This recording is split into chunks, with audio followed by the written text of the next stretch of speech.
CBI যেটো action ল'ব লাগে তাত আমাৰ কোনো ডিমোট নাই নট অনলি লাফিকুল যিমানখিনি ইয়াত ঘোটালা হৈছে মাৰ্ডাৰ হৈছে কিলিংছ হৈছে ইয়াৰ প্ৰত্যেকটোৰে এটা একশন হ'ব লাগে মই হিটো বিচাৰো কাৰণ মানৱ সমাজটো শান্তিপ্ৰিয় এটা সমাজ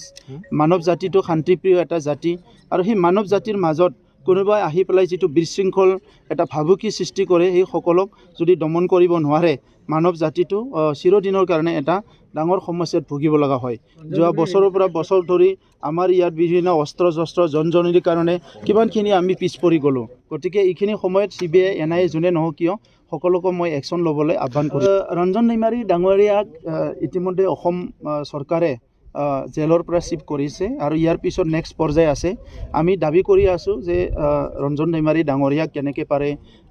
ৰিলিজ কৰিব লাগে কিন্তু দেশৰ যেটো ল অফ দা লেণ্ড হিটো আপুনি ইগনোৰ কৰিব নোৱাৰে দেশত আইন বুলি কোৱা এটা বস্তু আছে কিন্তু ইয়াৰ মাজতেও আমাৰ শান্তিৰ স্বাৰ্থত উন্নয়নৰ স্বাৰ্থত যেহেতু তেখেতৰ চুক্তি স্বাক্ষৰকাৰী আছিলে সেইটো লৈ পেলাই তেখেতৰ ওপৰত মেক্সিমাম যেটো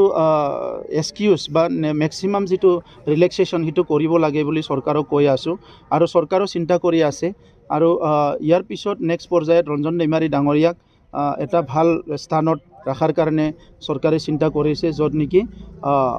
তেখেতে ভালকৈ থাকিব পাৰিব আনটিল এণ্ড আনলেছ তেখেতৰ কেছ উইথড্ৰ নোহোৱালৈকে তেনেকুৱা কিছুমান কথা চলি আছে আৰু ইতিমধ্যে কিছুমান কেছ অসম চৰকাৰে NIAৰ পৰা ৰিটাৰ্ণ কৰাৰ কাৰণে চিন্তা কৰিছে অসম চৰকাৰৰ হাতলৈ আনি পেলাই সেই কেছবিলাক যোনটো কেছ পাৰে অতি শীঘ্ৰে নিষ্পত্তি কৰাৰ কাৰণে আৰু ইতিমধ্যে Ndfbৰ 270টা কেছ অলৰেডি ডিজলভ কৰা হৈছে আৰু সেই কেছবিলাক নিজৰ ডিষ্ট্ৰিক্টে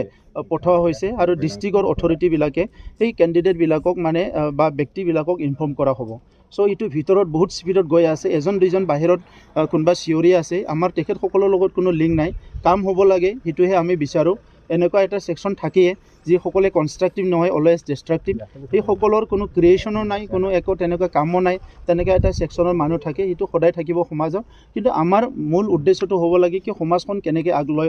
লৈ যাব পাৰে আৰু সমাজৰ সমস্যাখিনি মেক্সিমাম লেভেলত কেনেকৈ সমাধান কৰিব পাৰে তো সেই কাৰণে মই বেলেগক একো ক'ব নিবিচাৰোঁ ৰঞ্জন দৈমাৰী অকল নহয় ৰিপিখাং আছে বহুত জেলত নেতা আছে সকলোকে জেলৰ পৰা ৰেহা কৰি এটা ভাল ষ্টেবিলিটি বড়ো সমাজত আনাৰ কাৰণে আমি কাম কৰি আছোঁ আৰু ইয়াত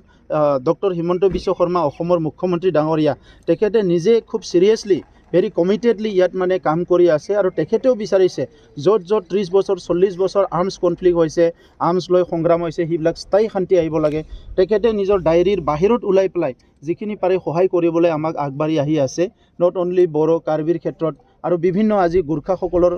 আৰ্মছ গ্ৰুপ আছে তেখেতসকলে আগবাঢ়ি আহিছে বিভিন্ন আজি আদিবাসীৰ যিখিনি চিজফায়াৰত আছিলে তেখেতসকলৰ লগত আলোচনা চলি আছে সবৰ লগতে এটা অসমত শান্তি স্থাপন কৰাৰ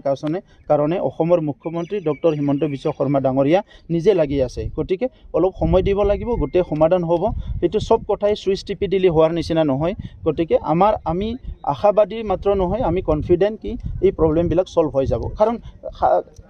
খালি এটা কথাই মোৰ অনুৰোধ থাকিব এইবিলাক শান্তি স্থাপন হোৱাৰ পিছত কোনোবা যাহাতে ভাত নিমখৰ কাজিয়া হৈ পেলাই খঙাখঙি হৈ পেলাই যাহাতে আৰু মানে